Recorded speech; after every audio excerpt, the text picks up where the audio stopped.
بناوی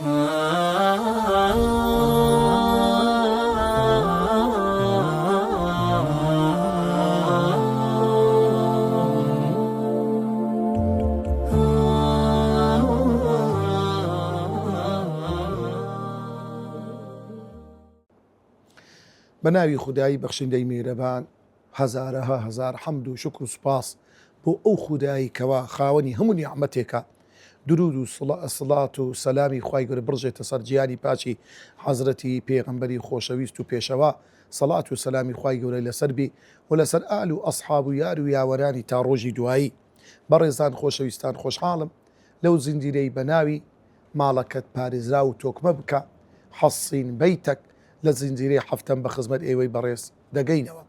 لەو زنجیرەیەدا دەچینە خزمەت چەند ئاەتێکی قورئان لە کاتێکدا ئەو ئاەتە قورئانیانە بۆ خودی ناوماڵی پێغەمبەری خوادا بەزیە لە کاتێکەوە گەورەترین و ناخۆشترین ڕوودا و ڕووی لە ناوماڵی پێغەمبەر کرد صلی الله عليه وسلم. ئەو حادیسەیەوە مەشهورە، ئەو ڕووداوە لە زانایان لە ژیان نامەی پێغەمبەری خوا صلی الله عليه وسلم پێی دەرێت ڕووداوی ئیفک، حادیثەی ئیفک. ئیفک واتە بوختان، واتە ئەو هەڵبەستراوەی کەوا هەڵبەسترا بەسەر دایکی بەڕێزمان خاتو عائیشەی دایکمان ڕەزا و ڕەحمەتی خوای لەسەر بێ. بەڕاستی خوای گەورە بە 11 ئاەتی یەک لە دوای یەک باسی ئەو ڕووداوەمان لۆ دەکا کەوا دەبێ باسی مووقیفی هەڵوێستی پێغەمبەرمان لۆ دەکا سەڵات و سەلامی خوای گەورەی لەسەر بێ. ئینجا هەڵوێستی ئەو دوو ڕوانی کە ئەو بوختانەیان دروست کرد کو ئێمە بتانی دەرس و عیبرەت وەربگرین کاتێک کە ڕووداوەکی وا خوا نەخواستە ڕووی لە ماڵێک لە ماڵەکانی ئێمە کرد، چۆن موسڵمانانە هەڵس و کەوتی لەگەر بکەیت، چۆن ئێمە بدەبێ بزانین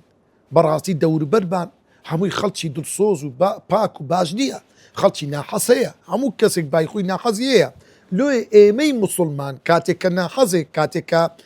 دوو لە ئێوەی بینەر و بیسەری بەڕێز دەم شەڕک دەم پیسەک بوختانێک دروست دەکات لە بۆ یەکێ لە ئەندامەکانی خێزانەکەت هەڵوێستمان دەبێت چۆن بێ. خوای گەورە سوبحانه وتعالى دەفەرموێ ئین الذين جاءوا بالإفك عصبة منكم، ئەی پێغەمبەری خوا صلی الله عليه وسلم، ئەی موسڵمانان ئاگادار بن، ئین الذين جاءوا ئەوانەی کە هەستان، ئەوانەی کە ئەو بوختانیان دروست کرد،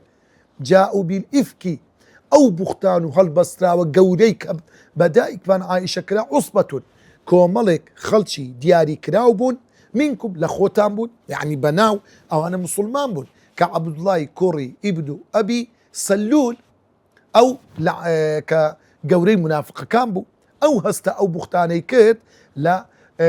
لا تحسبوه شەڕا لەکم، خوای گەورە دەفەرمێ بە شەڕ و خراپەی تێمەگەن. بە کورت و پوختی ئەو ڕووداوە پێش بچیتە سەر ئاەتەکان، خاتو عائیشە دەفەرمێ پێغەمبەری خوا صلی الله عليه وسلم بۆ هەر یەکێک لە غەزایەکان بڕۆیشت باە، پێغەمبەری خوددا صلی الله عليه وسلم قورعەی دەکرد لە بۆ خێزانەکان، یەکێ لە خێزانەکانی ناوی قورعەی دەرچبایە بۆ کامیان ئەوی لەگە خۆی دەبێت. لە دەنجی بەنی مستەڵاق کە برین یەکێکە لە غەزایەکان پێغەمبەری خوا صلی الله عليه وسلم قورعەی کرد، خاتو عائیشە دەفەرمێ ئەمن ناوم دەرچوو لەگەر پێغەمبەری خوا ڕۆیشتم لە بۆ ئەو غەزایە، لە گەڕانەوەی کە هاتینەوە غەزاکە تەواو بوو گەڕاینەوە، دەفەرمێ موسڵمانەکان لایەندا لە شوێنێک لە بۆ ئیسراعەت لایەندا، ئەمنیش هەر وەکو ئافرەتێکی ئاسایی دوور کەتمەوە لە بۆ قەزای حاجەت و پێویستیەکانی خۆم. لەو کاتدا دەفەرمێ لە شوێنێک بووم کاتێک تەمەشام کرد، ویستم بڕۆم تەمەشام کرد، خەناوکەکەم نەمابوو. بە دوای خەناوکە گەڕام نەم دیتەوە.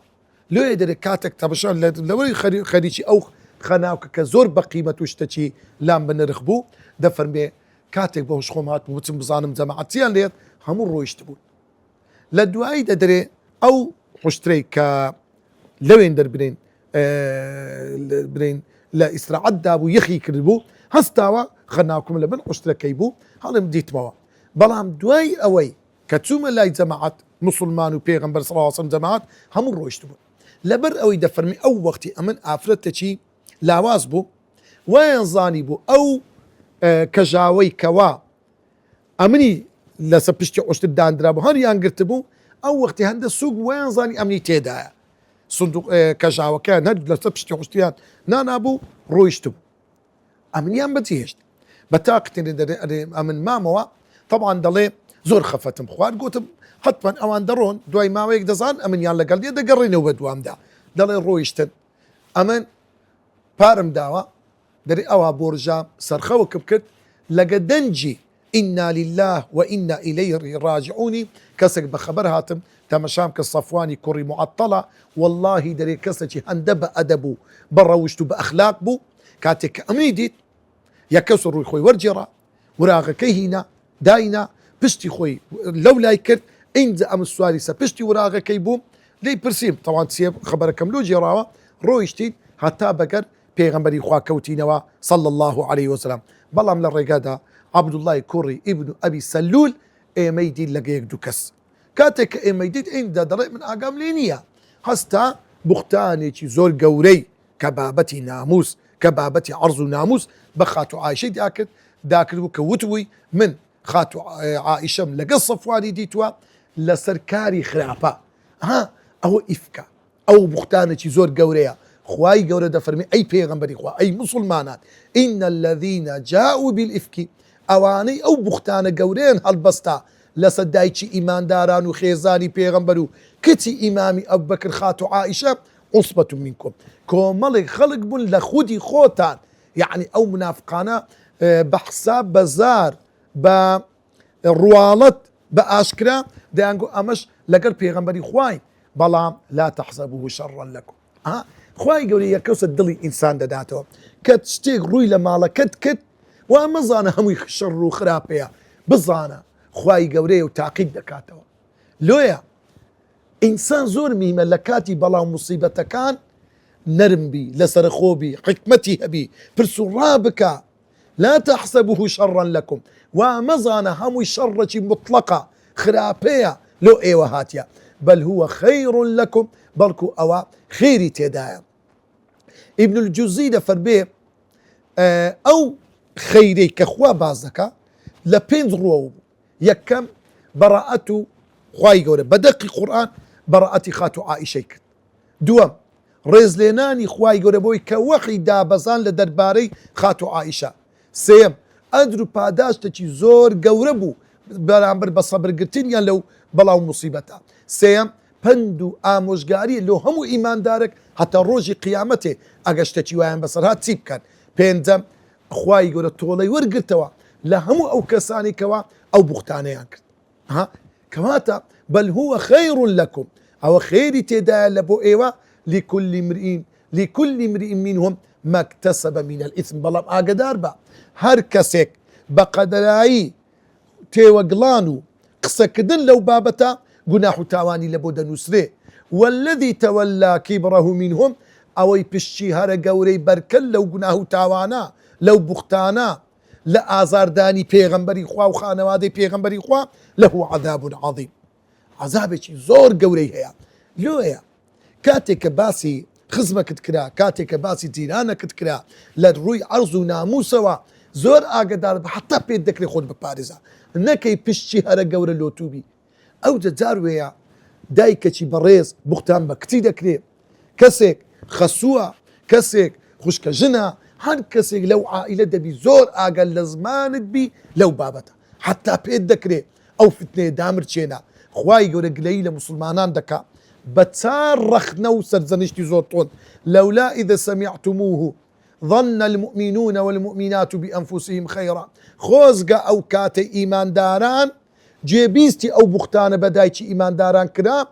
ظن گومانیان هەبایە بأنفسهم بەخۆیان لۆ دایکی ئیماندار خاتو عائشە خێزانی پێغەمبەرە دایکی هەموو ئیماندارانە کەواتە کاتێک کە بوختان بەوی دەکەی عن بوختان بە خۆت دەکەی لۆیە کاتێک کە تۆش بوختان بە هەر کەسێک بکرێ خزم تا کەس تا جیران تا وەکو ئەوەی وایە بوختان بە خۆت بکەی ئەو ئاەتە هەڕەشەیە لۆ ئەوەی کەسێک بوختان بە خەڵک بکە کەسێک عەرز و ناموسی خەڵکی هەتک بکە والله ئیلا خوای گەورە تۆڵەی لێ دەکاتەوە حەدیسی پێغەمبەرە پێغەمبەر دەفەرمێ من تتبع عورة مسلم هەر کەسێک بە دوای عیب و عار و کەم و کوڕی مسلمانێکدا بڕوە فضحه الله ولو في جوف بيته أقلنا كوني مالي خوي بي إلا خواي قلوا طولي ليدا كاتوا فصحي لك أخوا بنامم دا أقلتوا بينك طبعا وقالوا هذا إفك مبين خوزق إيمان داران بيان قد بايا براستي أو بختاني زور زور رونو آشكرا بدايك من دكري أو قلي كمي خواي قولا قلي دوامي خواي قولا لولا جاءوا عليه ب4 شهداء كاتك كبختان بدايك تان كرا بخاتو عائشة كرا بو وكو شرعي خواي داوات النكر برين ورا كرا عبد الله كري ابن أبي سلول تار شاهد من لوبينا كل أخوراته أو قصيدكي داوي تار شاهد تان بكرباها فإذ لم يأتوا بالشهداء فأولئك عند الله هم الكاذبون كاتك أو ناطاني أو بختان إثبات بك بيسلميني لكن خواي يقول بدروز الله قلم ددرا لو داوي شاهد تان نكر كاتك كوا بختان بيتشك دكري كاك داوي شاهد ثبوت بك يعني نابي لو قوري كسك بيه الشاهد دبي تار شاهد هبن او تار شاهد بهردو تايو خويان بيدي بيان او كسان بفعلي كرداري شي خرابيا كربي نقلقيك تراوستاينا نك مثلا شتشي اسايديتيا او نابت بختاني يا رجودا دبي زور اقدار بي سيم شت خواي جورا ان زاد فرمي ولولا فضل الله عليكم ورحمته في الدنيا والآخرة لمسكم فيما أفضتم فيه عذاب عظيم أجر ستري خوا نبايا أجر فضل بخشش خوا نبايا لو بختاني كأي وكرتان لمسكم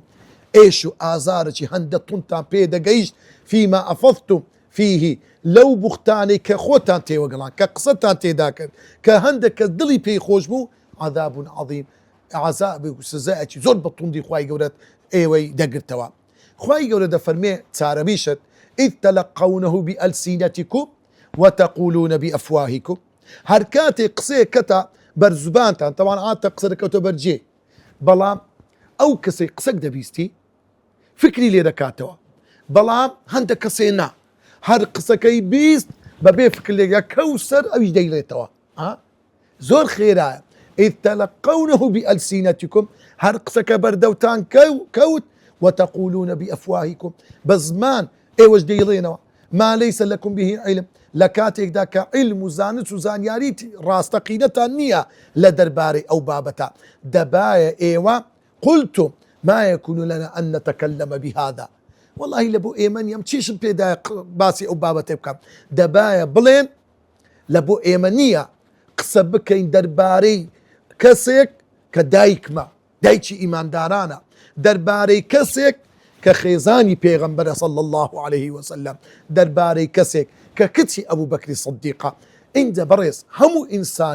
همو إنسانك خربتي خويا آفرتك بريس بختاني بيدكري زور آقا داربا بري لبو مني أقصيك تشيش بيدا كاكا تعلاقا بيدا أقر قصتي خيرت بيدكري أقر كي بكو جينيوا أو خير الدقاتي أقنا خواي يورد فرمي تحسبونه هينا وهو عند الله عظيم ايوه بس تشي زور كميتي دقن بلام لكن خواي يورد زور قوريا يك كلمة قصة آفرتك طلاق ددري من دالي يتيم دبي آفرتي بإدزار ويدك كشتري تدا روددا وهو عند الله عظيم لكن خواي يورد زور قوريا تارمين شت خواي يورد فرمي لولا إذا سمعتموه قلتم ما يكون لنا أن نتكلم بهذا كاتك قصة كتان بيست دبايا بلين لبو إيمانية إيما قصة درباري أو بابا تبكي سبحانك باكو بيقدي لوتو أي خوايا هر خود عالم الغيبي هر خود آقداري هم مشتكاني هذا بهتان عظيم أو بهتانك زور قوري برامر بدايك من ذكري يعظكم الله أن تعودوا لمثله أبدا خواي يقول آموش قاري تاندكا بهي الشيوازك نقرين وصد أوي كد جاريشت البختان بكن بهيت كسك وبتايبت با عائلة وخانوادي بيغمبري خوا إن كنتم مؤمنين أجر إيوة إيمان دار الراستقين طبعا بوشي وازا خواي قولا لو تن آيتا تبري أي خاتو عائشة كرت وخواي قولا أقدار من دكاتوا بس الشيوازك إيما كاتك خوانا خواستا أجر قمانا قرفتك بيدابو جنق لبياوكي بياوك لخيزانكي لنوع عائلة وخانواد وخيزانك براستي حكي بان هالسو كود بكي دزانن خاتو عائشة دفرمي الرضا ورحمتي خواي لسر بي دفرمي من لقل بيغمبري خوا صلى الله عليه وسلم طبعا بيغمبري خوا لغمان كأو بختاني بيدا كرا دفرمي هستم كل بطاقتيكم لبيغمبر دديد وكو بيشان ندهات لطفي هبي يعني أونية بيغمبر قماني لخاتو عايشة يبي نا لبر بطاقتي خوي همو كسك بختانك بخيزاني كل تنصح بتا لو يدفرمي إذن خواز قوتم أي بيغمبري خوا نخوش بم طبعا للسفركيات بو قوتم رخصتي بتسمو مالي بابم دفرمي إذني دام بسوما مالي باوكم لوين دريبم پیغمبری خوا دفرمي صلى خاتو عائشة دفرمي مالي باوكم حتى روجتيات پیغمبری خوا هات سردانم كهات قلت أي عائشة اشتكي بيلي اگر اشتكت كردية بيلي خاتو عائشة دفرمي قلتم والله تنها وكو باوشي يوسف هاوارم دبم برخواي قول سبحانه وتعالى كدليم فصبر جميل والله المستعان على ما تصفون فوتي امتنها هاوار دبم برخواي قولا هي تقسي كناكا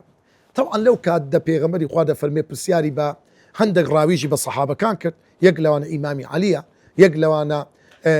أسابي كوري زيد بو يقلو أنا بريدا آفرتك بو كلمالي بيغمبر دجيا همو أوانا موقفي زور زوانيان هبو برامر بخاتو عائشة حتى خاتو عائشة دري طبعا بيغمبري خو يقلو أنا برسي كد بإمامي علي بو فوتي يا رسول الله آفرت زورا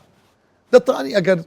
اشتكتيا يكز طبعا خاتو عائشة دفرمي أو قصي إمامي علي مقلبي بناتي طبعا ليلة دا أولو بندو آموش قالي إيه ماش زود زاري واه برسو الراويج ما بيدكري هاول بدين قصيق بكي آوشي بآقدك يدابكي قصيق بكين أو عائلة دول خوشي لبو بقري توا نق آقدك يخوش بكي نق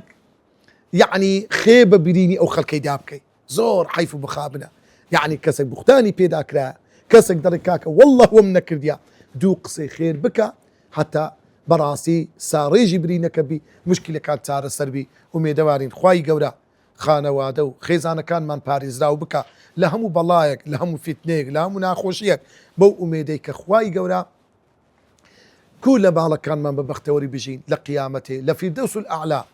لخزمة عزرتي رسول الله صلى الله عليه وسلم بخوشي وخوش كامراني بجين وصلى الله وسلم على سيدنا محمد وعلى آله وصحبه أجمعين